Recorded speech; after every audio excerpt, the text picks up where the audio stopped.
রচনা দেবীর দুই বৌমা একেবারে ভিন্ন মেরু থেকে বিয়ে করে শীতকালে শ্বশুরবাড়িতে আসে। অর্থাৎ রচনা দেবী তার বড় বৌমাকে নিজে পছন্দ করে বাড়ির বউ বানিয়ে নিয়ে আসে, কিন্তু তার ছোট ছেলে এবং ছোট বৌমা লাভ ম্যারেজ করে, যা রচনা দেবীর মোটেই পছন্দ নয়। বিয়ের পর সকাল থেকে আমার বড় বৌমা ঠান্ডার মধ্যে ঘুম থেকে উঠে সবার জন্য রান্না বান্না করছে, আর আমার ছোট বৌমাকে দেখো এখনো কম্বলের তলায় ঘুমাচ্ছেন মহারানী। বিকি, তোর বউকে ঘুম থেকে ডেকে তোল, না হলে ও সারাদিন ঘুম থেকে উঠবে না। কতবার বলেছিলাম নিজের পছন্দের এই বদমাইশ মেয়েটাকে বিয়ে করিস না, কিন্তু তুই তো আমার কথাই শুনলি না। চুপ করো না, কেন এসব কথা বলছো? শীতের মধ্যে এমনিতেই সকাল সকাল ঘুম থেকে উঠতে খুব কষ্ট হয়, তাই নয় একটু দেরি করে ঘুমাচ্ছে, তাতে কি হয়েছে? আমি যাচ্ছি, এক্ষুনি ওকে তুলে দিচ্ছি। এই বলে বিকি ঘরে যায়, কিন্তু ঘরে গিয়ে সে ভয়ের চোটে জুজু বিড়াল হয়ে যায়, কারণ সে যদি এখন তার বউয়ের কাঁচা ঘুম ভাঙায় তাহলে আজকে তার রক্ষা নেই। ডার্লিং, সকাল 10টা বেজে গেছে, এবার একটু তাড়াতাড়ি ঘুম থেকে ওঠো সোনা, প্লিজ, তা না হলে আমার মা কিন্তু আমাকে ঝাঁটার বাড়ি মারবে। বৌদি সকাল 7টার সময় ঘুম থেকে উঠে রান্নাঘরে গিয়ে সবার জন্য ব্রেকফাস্ট করে নিয়েছে, তুমি একটু তাড়াতাড়ি ঘুম থেকে ওঠো প্লিজ। বিকির এমন কথা শুনে সোনালি কোনো মতে চোখ খুলে তাকায়, কারণ তার এখনো কম্বল ছিঁড়ে বেরোনোর ইচ্ছা নেই। তোকে যে কেন বিয়ে করলাম কি জানি, আমি যদি জানতাম আমাকে 10টার মধ্যে ঘুম থেকে উঠতে হবে তাহলে আমি তোকে কোনোদিনই বিয়ে করতাম না। আমার বান্ধবীরা ঠিকই বলেছিল, লাভ ম্যারেজ হোক আর অ্যারেঞ্জ ম্যারেজ, বিয়ের পর সব ছেলেরাই এরকম হয়ে যায়, মায়ের চামচা। তোর বৌদি রান্নাঘরে গিয়ে রান্না বান্না করছে, আমি তাতে কি করব? আমি ওসব রান্না বান্না করতে পারি না, তুই এখন এখান থেকে যা, আমাকে ঘুমাতে দে। সোনালি এভাবে যখন বিকিকে শাসন করে, এমন সময় রচনা দেবী এবং তার বড় বৌমা শিলা সেখানে চলে আসে। হায় রে ঈশ্বর, বৌমার মুখে এরকম কথা শোনার আগে আমি মরে গেলাম না কেন? আমার ছেলেটাকে নাকি তুই করে কথা বলছে। এই যে মহারানী, তাড়াতাড়ি ঘুম থেকে উঠবে নাকি আমি তোমার গায়ে জল ঢেলে দেব। শাশুড়ি মা চিৎকার করলে সোনালি ধরফর করে কম্বল ছেড়ে উঠে বসে। না না, আসলে আমি ঘুম থেকে উঠেই পড়েছিলাম, বুঝতেই তো পারছেন শীতকাল তো, এত তাড়াতাড়ি ঘুম ভাঙতে চায় না। ঠিক আছে, কথাই কথা বাড়ি, তাই কথা বাড়িয়ে লাভ নেই। তুমি তাড়াতাড়ি করে স্নান করে শাড়ি চেঞ্জ করে রান্নাঘরে চলে এসো, আজকে তুমি আমার সাথে রান্না করবে। সোনালি তার বড় জায়ের কথা মতো শাড়ি পরিবর্তন করে রান্নাঘরে যায়। এমন সময় সোনালি দেখে শিলা গরম গরম কচুরি, আলুর তরকারি, আলুর দম ছাড়াও শীতকালের বিভিন্ন রকম খাবার দাবার রান্না করেছে। আজকে বাড়ির ছেলেরা আর আমরা দুজনেও কচুরি খাবো, কিন্তু মা আর বাবা রুটি খাবে, তাই তুমি রুটিটা তৈরি করে নাও, বাদবাকি রান্না আমি সব করেই নিয়েছি। এবার আমি গিয়ে সবার ঘরটা গুছিয়ে দিই, কেমন? এই বলে শিলা রান্নাঘর থেকে বেরিয়ে যায়, কিন্তু দুঃখের বিষয় সোনালি মোটেই রান্না বান্না করতে পারে না, কিন্তু মায়ের সামনে সে ভয়ের চোটে কোনো কথা বলতেই পারে না। আমি কি করে রুটি বানাবো? আমি তো বাবার জন্মে কোনোদিনও রুটি বানাইনি, শুধুমাত্র ম্যাগি আর চাউমিন রান্না করতে পারি। দেখি ইউটিউব দেখে যদি রুটি বানাতে পারি।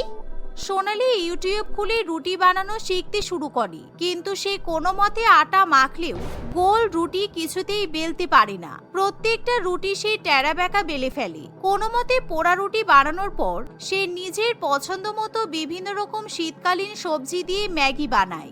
ম্যাগির মধ্যে কড়াইশুঁটি, গাজর, বিনস, ক্যাপসিকাম সবকিছুই থাকে। কিছুক্ষণের মধ্যে দুই বৌমা সবাইকে খাবার পরিবেশন করে। কি ব্যাপার ছোট বৌমা, তোমার বাবা মা তোমাকে রান্না বান্না শিখিয়ে পাঠায়নি? তুমি এরকম পোড়া পোড়া রুটি বানিয়েছো কেন? বড় বৌমা বলল নাকি তুমি খুব সুন্দর রুটি বানাবে, তাই আমরা রুটি খাওয়ার অপেক্ষায় ছিলাম, আর তুমি এরকম রুটি বানিয়েছো। আমি সেরকম রান্না বান্না করতে পারি না, আপনার ছেলে তো সব জানে, তবুও কেন আপনাদের কিছু বলেনি আমি জানি না। এই যে এখন চুপ করে বসে আছো কেন? কিন্তু হ্যাঁ, আমি শীতকালীন সবজি দিয়ে সুন্দর করে ম্যাগি বানিয়েছি, আপনারা চাইলে ম্যাগি খেতে পারেন। আমি যখন বিয়ের আগে আপনার ছেলের সঙ্গে পার্কে ঘুরতে যেতাম, তখন আমি ওর জন্য নিজে হাতে ম্যাগি বানিয়ে নিয়ে যেতাম। ছি, নিজের শ্বশুরবাড়ির লোকেদের সামনে বিয়ের আগে প্রেম করার কথা বলছো? আমার বড় বৌমাকে দেখে কিছু শিখতে পারো না? শীতের মধ্যে সারাদিন কত সুন্দর রান্না বান্না করছে, যা বলি মেনে নিচ্ছে, আর তোমাকে দেখলে আমার মাথা গরম হয়ে যায়। এভাবেই দেখতে দেখতে কিছুদিন কাটে। একদিকে শিলা সংসারের সমস্ত দায়িত্ব সামলায়। সে তার শ্বশুর মশাই শাশুড়ি মায়ের মুখের উপর কোনো কথা বলে না। শীতের মধ্যে সে সবার কথা চুপ করে মেনে নেয়। অন্যদিকে সোনালী নিজের মতো নিজে থাকে। তাকে কেউ কিছু বলতে গেলেই সে একেবারে ঝাঝা করে মুখ শুনিয়ে দেয়। একদিন বড় বৌমা শিলা তার শাশুড়ি মায়ের সাথে ছাদে যায়। তখন তারা দেখে যে সোনালী সেখানে গান শুনতে শুনতে রোদে বসে গায়ে হাত পায়ে তেল মাখছে। আর যা দেখে পাড়া প্রতিবেশী তাকে নিয়ে ভীষণই খিল্লি করছে, কিন্তু সোনালীর তাতে কিছু যায় আসে না।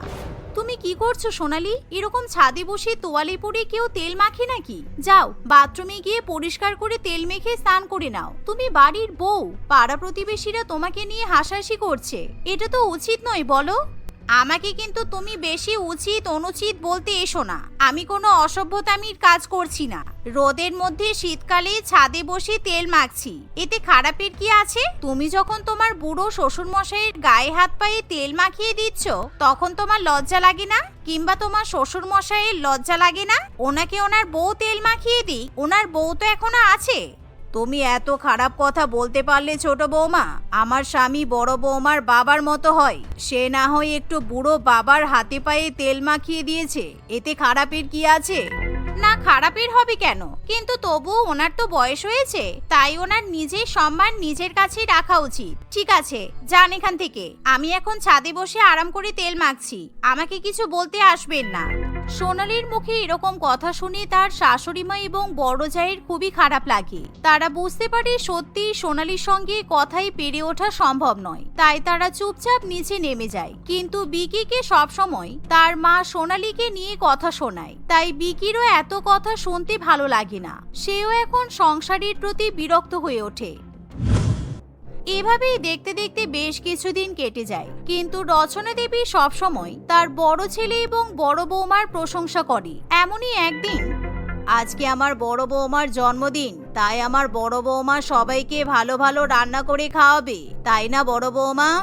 শিলা এই কথা শুনে চুপ করে থাকে, কারণ শ্বশুর বাড়িতে আসার পর সে তার স্বামীর সাথে কোথাও ঘুরতে যেতে পারেনি, এমনকি শপিং পর্যন্ত করতে যায়নি। অন্যদিকে ছোট বৌমা যেহেতু লাভ ম্যারেজ করে আসে, তাই সে সবসময় বিকির সাথে ভালো ভালো জায়গায় ঘুরে বেড়ায়, মাঝে মধ্যে রেস্টুরেন্টে খেতে যায়। তারা নিজেদের মতো একা সময় কাটিয়ে আসে। শিলার এসব দেখে ঘুরতে যেতে খুব ইচ্ছা করে, কিন্তু সে মুখে কিছু বলতে পারে না। মা, আমি তো প্রত্যেকদিন রান্না বান্না করি, তাই ভাবছিলাম আজকে আমি আর আপনার বড় ছেলে রেস্টুরেন্টে ডিনার করতে যাব। বাইরে শীতটা বেশ জমিয়ে পড়েছে, এর মধ্যে বাইরে খাবার খেতে গেলে খুব ভালো লাগবে।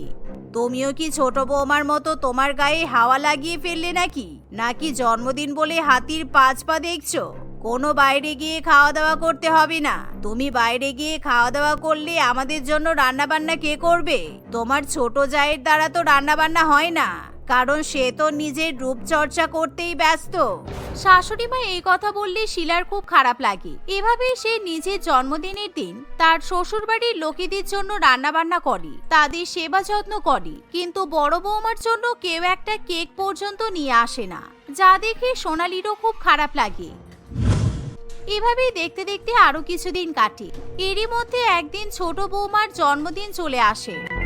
ছোট বৌমা, আজকে তোমার জন্মদিন, তাই আমি আমার বাড়িতে বান্ধবীদের নিমন্ত্রণ করেছি। আজকে তুমি আর বড় বৌমা বাড়িতেই ভালো মন্দ রান্না বান্না করবে, অতিথি আপ্যায়ন করবে। আমার জন্মদিন আমি কি করব সেটা আপনি আমাকে বলে দেবেন? আর আপনি কার পারমিশনে বাড়িতে আপনার বান্ধবীদের নিমন্ত্রণ করেছেন? আপনার জন্মদিন নাকি? আমি কোনো রান্না বান্না করতে পারবো না। আর হ্যাঁ, আমি আপনার ছেলের সাথে বাইরে জন্মদিন সেলিব্রেট করতে যাব।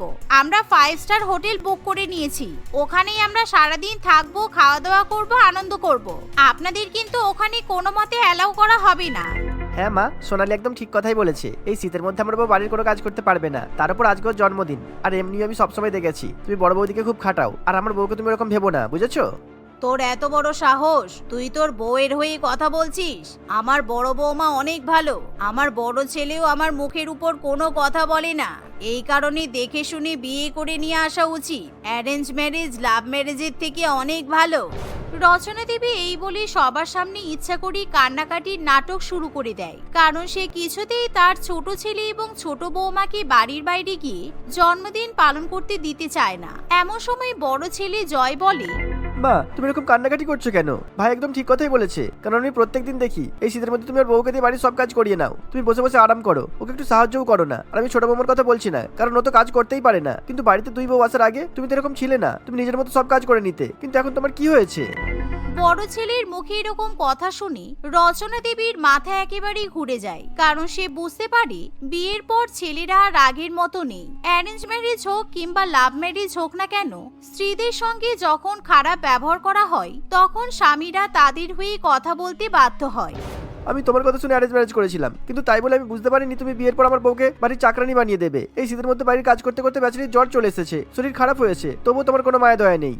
মা, আজকে আপনার বান্ধবীরা আসবে, তাই আপনি ওনাদেরকে রান্না বান্না করে খাওয়াবেন, কারণ আমি সোনালীকে বলেছিলাম যে আমাদের জন্য 5 স্টার হোটেল বুক করতে, কারণ ওদের সাথে আমরাও আজকে জন্মদিন সেলিব্রেট করতে যাব। আমরা 2 বৌমা 2 ছেলে কেউই বাড়িতে থাকবো না। হ্যাঁ হ্যাঁ, সবাই বাড়ি ছেড়ে চলে যাও, আমি তো এখন এই বাড়ির চাকরানির মতো খেটে খেটে মরে যাই। রচনা দেবী এই কথা বললেও সে তার 2 ছেলে বৌমাকে আটকাতে পারে না। তারা নিজেদের মতো আনন্দ করতে চলে যায়। 5 স্টার হোটেলে গিয়ে তারা খাওয়া দাওয়া করে, ডিস্কোতে নাচানাচি করে। আজকে শিলা অত্যন্ত খুশি। অন্যদিকে রচনা দেবী ইচ্ছা করে শরীর খারাপের নাটক করে হাসপাতালে ভর্তি হয়। তাকে তার 2 ছেলে বৌমা দেখতে যায় ঠিকই, কিন্তু তারা মায়ের শরীর খারাপ নিয়ে খুব বেশি পাত্তা দেয় না, কারণ তারা রচনা দেবীর নাটক খুব ভালো করেই বুঝতে পারে। রচনা দেবী হাসপাতাল থেকে ফিরে এসে তার বড় বৌমাকে আগের মতো খাটাতে পারে না, কারণ সোনালীর সাথে থাকতে থাকতে শিলা এখন সবকিছু বুঝতে শেখে। সবসময় পরিবারের কথা ভাবলে চলবে না, এখন শিলা নিজের কথাও ভাবতে পারি। এভাবেই রচনা দেবী 2 বৌমার পাল্লায় পড়ে নিজেকে শুধরে নেয়। এখন সে আর কখনোই তার 2 বৌমার সঙ্গে খারাপ ব্যবহার করতে পারে না। পাপিয়া তার ছেলে নরেন্দ্র এবং বৌমা পুষ্পিতার সঙ্গে বাস করত। পুষ্পিতা মাত্র 1 মাস আগেই বিয়ে করে এই বাড়িতে এসেছিল। এই বাড়িতে এসে পর্যন্ত সে তার শাশুড়ি মাকে রান্না করতে দেখে আসছে। আজ পর্যন্ত কোনোদিনও পাপিয়া দেবী তার বৌমাকে রান্না করার জন্য বলেনি। এটা নিয়ে পুষ্পিতার কোনো সমস্যা ছিল না, কারণ পুষ্পিতা তেমন রান্না করতে পারত না। তাই পাপিয়া দেবী বাড়ির সবার জন্য রান্না করত। একদিন তাদের বাড়িতে তাদের প্রতিবেশী বুলটি দেবী আসে। বুলটি দেবী দেখে 2 শাশুড়ি বৌমা একসঙ্গে বসে টিভি দেখছে। কি ব্যাপার তোমাদের? 2 শাশুড়ি বৌমার মধ্যে ভালোই তো মিল হয়েছে। আগে তো পাপিয়া তুই আমার বাড়িতে এসে ঘন্টার পর ঘন্টা গল্প করতিস, কিন্তু এখন বৌমাকে পেয়ে ভুলেই গেছিস আমাকে। আরে না না, সেরকম কোনো ব্যাপার নেই। এই বাড়িতে কাজ করতে করতে সময় কেটে যায়। কাজ করতে করতে মানে? তোর নতুন বৌমা এসেছে, তোর বৌমা কাজ করে না? হ্যাঁ করে তো, আমরা দুজনে মিলেই করি। আচ্ছা তোরা বস, আমি কিছু খাবার বানিয়ে নিয়ে আসি। সে কি রে, তোর বৌমা থাকতে তুই কেন রান্নাঘরে যাবি? জানিস না বৌমা বাড়িতে থাকতে শাশুড়িদের রান্নাঘরে যেতে নেই? আমি তো বাবা তাই করি, শুধু বাড়িতে বসে বসে বৌমার উপর হুকুম করি। আমার বৌমাই সব রান্না করে। না না, আমাদের বাড়িতে ওরকম কোনো ব্যাপার নেই। আগে আমি রান্না করতাম, এখনো আমিই করি। আচ্ছা তোরা বস, আমি আসছি। এই বলে পাপিয়া দেবী রান্নাঘরে চলে যায়। 2 শাশুড়ি বৌমার মধ্যে এত ভালোবাসা দেখে বুলটি দেবীর খুব রাগ হয়। সে তাদের সংসারে অশান্তি সৃষ্টি করার চেষ্টা করে। শোনো বৌমা, একটা কথা বলি তোমাকে, তোমার শাশুড়ি মা কিন্তু সুবিধার না। আমার সঙ্গে কিছুদিন আগে তোমার শাশুড়ি মায়ের কথা হয়েছিল। তোমার শাশুড়ি মা তোমাকে পছন্দ করে না, আর সেই জন্য সংসারের কোনো দায়িত্ব তোমাকে দেয় না। সংসারের পুরো দায়িত্ব বলতে? সব কাজই তো আমি করি, আমার শাশুড়ি মা শুধু রান্না করে। হ্যাঁ রান্না করে, সে তো আমি জানি। আর রান্না ছাড়া আর কিছু তোমার শাশুড়ি মা করবেও না, কারণ ওটাই তো আসল কাজ। শোনো, এই কথাটা কাউকে বলবে না। তোমার শাশুড়ি মা কালো জাদু করে, আমি অনেকবার দেখেছি। তোমার শাশুড়ি মা বৃহস্পতিবার করে আর শনিবার করে একটা সাধু বাবার কাছে যায়। ওই সাধু বাবা জাদু টাদু কি সব করে লবণ চিনি তোমার শাশুড়ি মাকে দেয়। তোমার শাশুড়ি মা ওই লবণ চিনি দিয়ে খাবার রান্না করে তোমার বরকে খাওয়ায়। এটা শুনে পুষ্পিতা খুবই অবাক হয়। এসব কি বলছেন আপনি? আমি এসবে বিশ্বাস করি না। আর তাছাড়া মা এমন কেন করবেন? আর এসব কালো জাদু করে রান্না করে আমার বরকে খাওয়ালে কি বা হবে? তুমি তো দেখছি ভালোই বোকা। আরে তোমার শাশুড়ি মা তোমার বরকে নিজের হাতে রাখতে চাইছে, জানো না? বিয়ের পর ছেলেরা বউয়ের কথা শোনে, তোমার বর যাতে তোমার কথা না শোনে আর তোমার শাশুড়ি মায়ের কথায় উঠে বসে, তোমার শাশুড়ি মা সেই ব্যবস্থাই করছে। আর হ্যাঁ, তোমার শাশুড়ি মা তোমাদের দুজনকে কিন্তু আলাদা করার জন্য চেষ্টা করছে। এটা শুনে পুষ্পিতা খুবই ভয় পেয়ে যায়। কি আপনি সত্যি বলছেন? মা আমাদের দুজনকে আলাদা করতে চাইছেন? কাকিমা, আপনি কিছু বলুন না, আমি কি করব? কি করলে আমার বর আমার থেকে দূরে চলে যাবে না? আমি বলছি শোনো ভালো করে, তোমার শাশুড়ি মায়ের হাতের কোনো রান্না তোমার বরকে খেতে দেবে না। আর হ্যাঁ, তুমিও খাবে না। তুমি তোমার বরের জন্য আলাদা করে রান্না করবে আর তোমার বরকে আলাদা করে খাওয়াবে। তাহলেই তুমি তোমার বরকে নিজের হাতে রাখতে পারবে, না হলে কিন্তু তোমার বর হাতছাড়া হয়ে যাবে বলে দিলাম। এভাবেই বুলটি দেবী পুষ্পিতার মাথায় নানান রকমের উল্টোপাল্টা কূটনৈতিক চিন্তা ভাবনা ঢুকিয়ে দেয়। পুষ্পিতা তার শাশুড়ি মায়ের উপর সন্দেহ করতে শুরু করে। না, আমি আর কিছুতেই মায়ের হাতের খাবার আমার বরকে খেতে দেব না। আমি নিজেই আমার বরের জন্য রান্না করব। কিন্তু আমি তো ভালো রান্না করতেও পারি না যে। তাতে কি হয়েছে? ইউটিউব তো আছে, আমি ইউটিউব দেখেই রান্না করব। পরের দিন সকালবেলা পুষ্পিতা তাড়াতাড়ি করে ঘুম থেকে উঠে রান্নাঘরে চলে যায়। সে ইউটিউব দেখে তার বরের জন্য পাস্তা রান্না করে। কিছুক্ষণের মধ্যেই সেখানে তার শাশুড়ি মা চলে আসে। পুষ্পিতাকে রান্না করতে দেখে পাপিয়া দেবী অবাক হয়ে বলে, এ কি বৌমা, তুমি রান্নাঘরে কি করছো? তুমি এটা কি রান্না করেছো? কেন, রান্নাঘরে মানুষ কি করে জানেন না? আমি আমার বরের জন্য পাস্তা বানিয়েছি। আমার বর পাস্তা খেয়ে অফিসে যাবে। তোমার কি মাথা খারাপ হয়ে গেছে? আমার ছেলে সকাল সকাল খালি পেটে এই তেল মশলাযুক্ত পাস্তা খাবে? কিছুতেই না। আমার ছেলেকে আমি এরকম অস্বাস্থ্যকর খাবার খেতে দেব না। সরো, আমি আমার ছেলের জন্য স্যান্ডউইচ তৈরি করব। সরো দেখি। বুলটি কাকিমা তাহলে ঠিকই বলেছিল। আমার সন্দেহ তাহলে ঠিক। না, আপনি যান এখান থেকে। আমার বরের জন্য আজ থেকে আমি রান্না করব। আপনাকে আমার বরের জন্য কিছু রান্না করতে হবে না। আরে কি আমার বর করছো তুমি? নরেন্দ্র তোমার বর হওয়ার আগে আমার ছেলে। কোন খাবার খেলে আমার ছেলের স্বাস্থ্য ভালো থাকবে আর কোন খাবার খেলে আমার ছেলে অসুস্থ হয়ে পড়বে সেটা তোমার থেকে ভালো আমি জানি। প্রথম থেকে আমি আমার ছেলের জন্য রান্না করে আসছি, আর এখন আমিই রান্না করব। আপনি আগের কথা ভুলে যান। আগে আমি যখন ছিলাম না তখন এই রান্নাঘরের দায়িত্ব আপনার উপর ছিল। এখন আমি এই বাড়িতে চলে এসেছি, এখন এই বাড়ির বৌমা আমি, তাই রান্নাঘরের সমস্ত দায়িত্ব আমার। আর আমার কি ইচ্ছা করে না আমার বরকে ভালো মন্দ রান্না করে খাওয়াতে? এভাবেই দুই শাশুড়ি বৌমা রান্না করার জন্য ঝগড়া করতে থাকে। ওদিকে সকালবেলা 8:30টার সময় ঘুম থেকে উঠে রেডি হয়ে নরেন্দ্র ডাইনিং টেবিলে বসে ব্রেকফাস্টের জন্য অপেক্ষা করতে থাকে। বেশ কিছুক্ষণ হয়ে গেলেও সে খাবার না পেয়ে খুবই অবাক হয়। সে রান্নাঘর থেকে চেঁচেমেচির আওয়াজ শুনতে পায়। নরেন্দ্র তাড়াতাড়ি করে রান্নাঘরে এসে দেখে তার মা এবং বউ দুজনে মিলে ঝগড়া করছে। আরে সকাল সকাল কি হলো তোমাদের দুজনের? আর আমার ব্রেকফাস্ট কোথায়? কটা বাজে দেখেছো একবার তোমরা? দেখ না বাবা, তোর বউ আমাকে তোর জন্য রান্না করতে দিচ্ছে না। সকালবেলা ঘুম থেকে উঠে দেখি তোর বউ তোর জন্য পাস্তা বানিয়ে রেখেছে। তুই কি সকালবেলা এরকম তেল মশলা জাতীয় খাবার খাস বলতো বাবা? তুই সারাদিন অফিসে থাকবি, এরকম অস্বাস্থ্যকর খাবার খেলে তোর তো শরীর খারাপ করবে। আমি বললাম তোর জন্য স্যান্ডউইচ তৈরি করি, আমাকে কিছুতেই করতে দিচ্ছে না। কেন পুষ্পিতা, তুমি এমন করছো কেন মায়ের সঙ্গে? মা তো ঠিকই বলছে, আমি সকালবেলা পান্তা খাই না, আর তুমি তো রান্না করতেও পারো না, তা হঠাৎ আজ তুমি আমার জন্য রান্না করলে, কি ব্যাপার? বুঝলাম, আমার শাশুড়ি মা নরেন্দ্রকে হাত করে ফেলেছে, তাই নরেন্দ্র এখন ওর মায়ের কথাই শুনছে।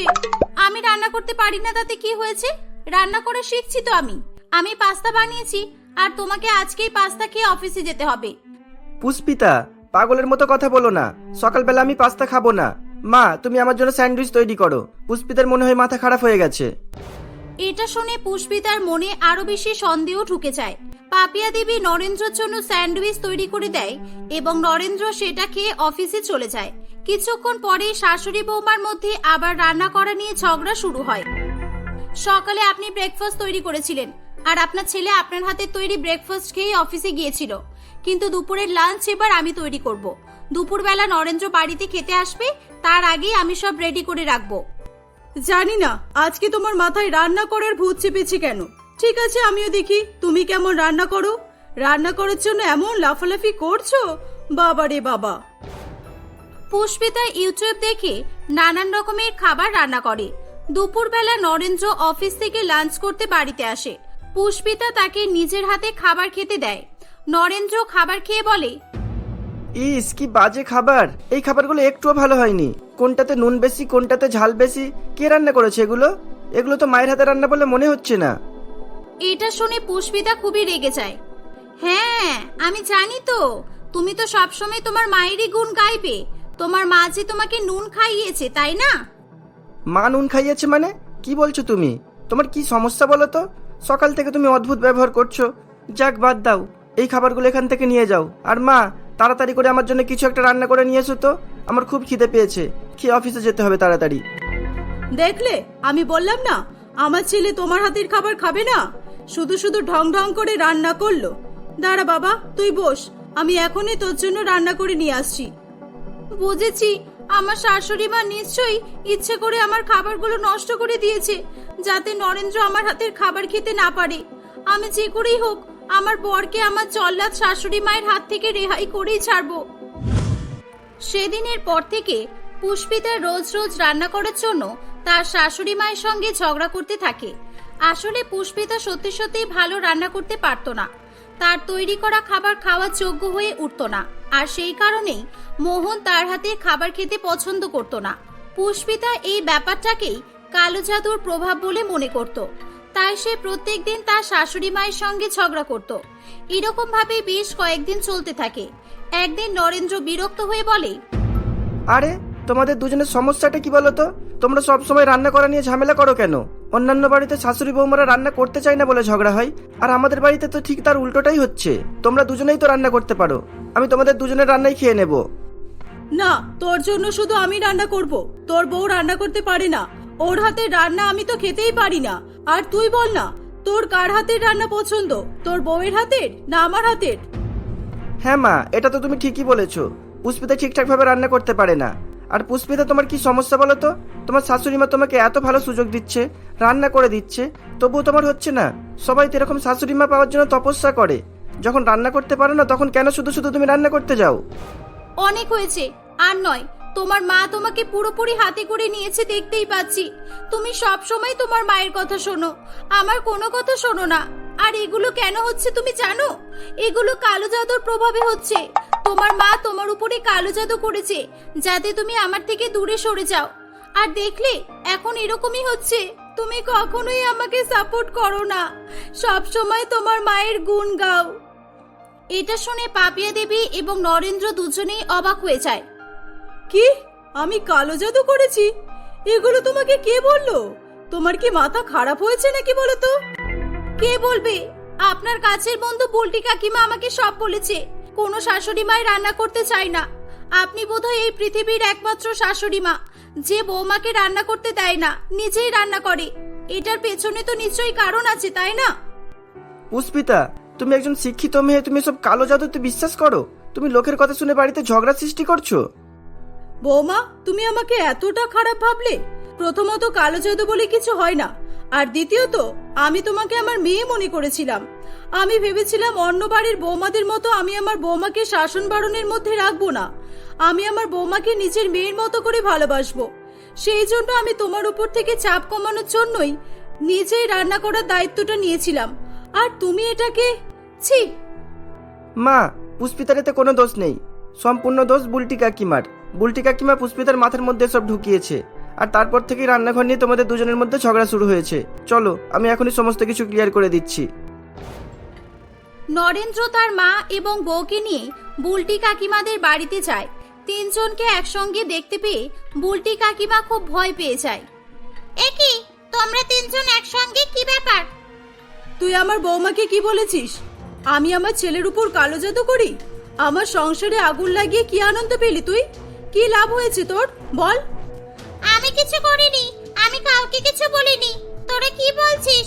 আমি তো কিছুই বুঝতে পারছি পারছি না তোদের কথা। বুলটি কাকিমা, একদম মিথ্যা কথা বলবেন না। তার মানে আমি শুধু শুধু আমার শাশুড়ি মাকে এত খারাপ ভাবলাম? আপনি কেন করেছেন এরকম বলুন তো? আমাকে ক্ষমা করে দাও তোমরা সবাই। আসলে তোমাদের শাশুড়ি বৌমাকে মিলেমিশে থাকতে দেখে আমার খুব হিংসা হচ্ছিল, তাই তোমাদের মধ্যে ঝগড়া সৃষ্টি করার জন্য এগুলো করেছি। কারণ আমার বাড়িতে সব সময় রান্না করা নিয়ে ঝগড়া হয়। আমি চেয়েছিলাম তোমাদের বাড়িতেও ঝামেলা হোক। তোমরা আমাকে ক্ষমা করে দাও। বুলটি কাকিমার কথা শুনে পুষ্পিতার মনে সমস্ত সন্দেহ দূর হয়ে যায়।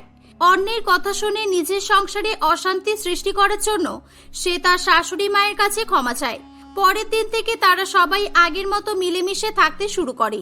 দুই শাশুড়ি বৌমা একসঙ্গে রান্না করে, আবার একসঙ্গে ঘরের অন্যান্য কাজও করে। তাদের সংসারে এখন কোনো রকমের ঝগড়া অশান্তি হয় না।